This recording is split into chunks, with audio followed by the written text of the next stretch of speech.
स्वागत है प्रकाश जी आपका। नमस्कार। नमस्कार। किसी ने मुझसे फोन पे पूछा था कि शादी से पहले मैं बिल्कुल स्वस्थ रहती थी, लेकिन शादी के तुरंत बाद मैं हमेशा बीमार रहने लग गई हूँ, और उन्हें शायद 3-4 साल हो गुजर गए हैं शादी के बाद, और वो हमेशा ही बीमार रहती हैं। अगर एक बार डॉक्टर से इलाज करवा के आती तो कोई दूसरी बीमारी उन्हें पकड़ लेती है।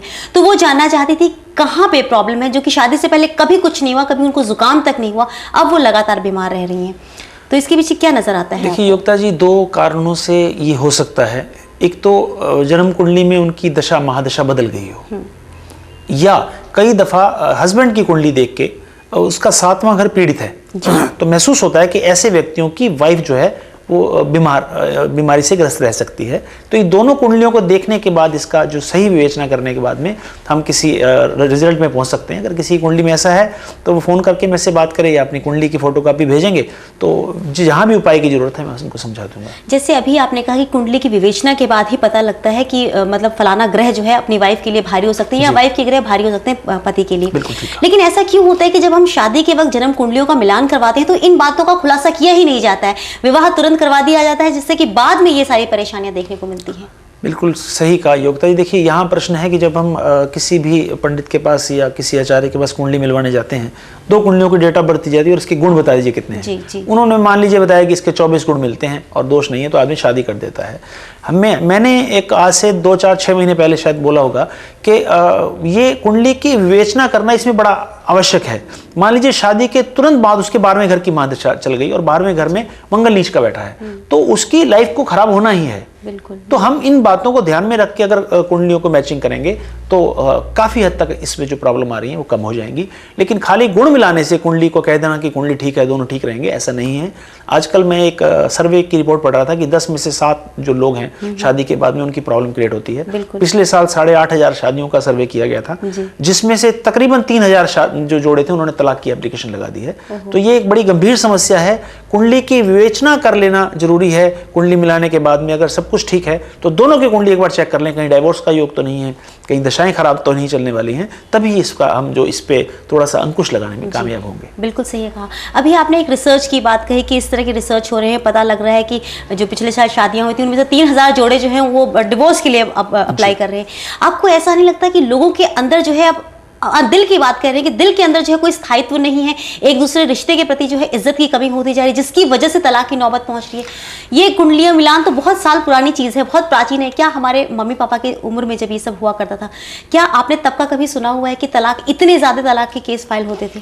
देखिए जैसे जैसे जिंदगी बड़े शहरों में थोड़ी सी फास्ट होती जा रही है जी, और एक कुंडली के बारे में मैंने एक बात बोली कि देश, काल और पात्र, इन 3 चीज़ों का ध्यान रखना चाहिए। काल का ध्यान रखना एक हर कुंडली देखने के लिए एक बहुत ही जरूरी चीज़ है। आज से 50, 60 या 100 साल पहले का सिस्टम और था और आज का सिस्टम और है। अगर जन्म कुंडली में दोनों व्यक्ति जिनकी शादी होने वाली है, दोनों अगर एक बराबर का उनका योगदान मैरिज को चलाने में नहीं है तो नहीं चल पाएगी मैरिज। ये भी देखना आजकल इसमें जरूरी है। बिल्कुल। मान के चलते हैं एक कोई लड़का जो है किसी सरकारी नौकरी में या 10 या 5,000 रुपये सैलरी लेता है और उसकी होने वाली वाइफ की सैलरी 50,000 रुपये हो जाती है। एक लड़ाई का कारण ये भी है जी। कहीं ना कहीं हीन भावना से ग्रस्त होने के बाद घर में क्लेश चालू हो जाएंगे। तो ये सब बातों का विवेचना जो है कुंडली को देखने के बाद ही मैं कर सकता हूँ, और एक बड़ा लंबा अध्ययन है, थोड़ा सा टाइम तो लगता है। अगर कोई सज्जन मिलना चाहेंगे तो बिल्कुल स्वागत है। बिल्कुल, आप जिस तरीके से हमें समझाते हैं, बहुत सारी जो गुत्थियां हैं वो अपने आप ही खुलने लग जाती हैं। हमें मालूम है कि हर चीज़ आप रिसर्च के बाद ही हम लोगों तक पहुंचाते हैं। एक सवाल और आपसे जानना चाहते हैं, और वो ये कि अगर कोई बच्चा बहुत ही उदंडी हो, माँ बाप की बात बिल्कुल ना सुनता हो, बदतमीजी के हद तक पहुँच गया हो, उस बच्चे को कंट्रोल में करने के लिए क्या करना चाहिए? देखिए योगिता, जहाँ तक प्रश्न है ज्योतिष का, ज्योतिष में अगर राहु का संबंध किसी तरह से मंगल से हो गया जी, और राहु मान लीजिए लगन में बैठा हुआ है, तो ऐसे बच्चे उदंडी हो जाया करते हैं जी, और उनको संभाल पाना थोड़ा सा मुश्किल है जी। अगर ये बात को पहले हम महसूस कर लें और राहु का या जो भी ग्रह उसको तंग कर रहा है उसका प्रॉपर वे में थोड़ा सा जो इलाज कर लिया जाए तो कुछ सफलताएं मिल सकती हैं। उसके बाद क्योंकि रिश्तों का जो एक आज से जो 50-60 साल पहले तक जो एक सिस्टम था वो थोड़ा धीरे धीरे करके आपने देखा है कि कम होता जा रहा है। उनको बचाने के लिए माँ बाप को बचपन से ही अपने बच्चे का थोड़ा सा ध्यान रखना पड़ेगा। मुझे याद है कि मेरे पिताजी एक बात कहा करते थे कि अगर घर के सामने कोई कूड़ा डाल दे आपके, तो उसको उसी समय डांट देना चाहिए या भगा देना चाहिए, नहीं तो सारे मोहल्ले वाले कूड़ा वहीं डाल जाते हैं और एक ढेर लग जाएगा।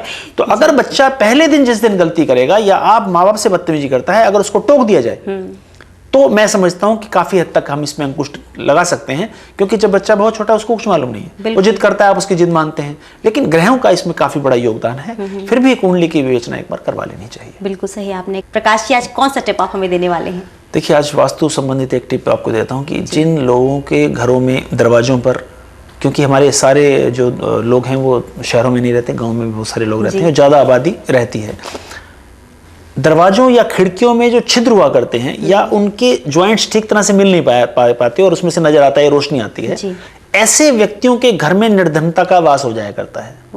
तो जिस किसी सज्जन के घर के दरवाजे में अगर कुछ उसमें स्पेस में छेद हैं या खिड़कियों में दरारें पड़ गई हैं, उनको तुरंत ठीक कराएं और निर्धनता को दूर करें। बहुत बढ़िया से जानकारी, बढ़िया सा टिप आपने दिया। पूरे कार्यक्रम के दौरान ही आपने में बहुत सारे टिप्स दिए हैं। आपकी सभी जानकारियों के लिए आपका बहुत बहुत धन्यवाद। नमस्कार।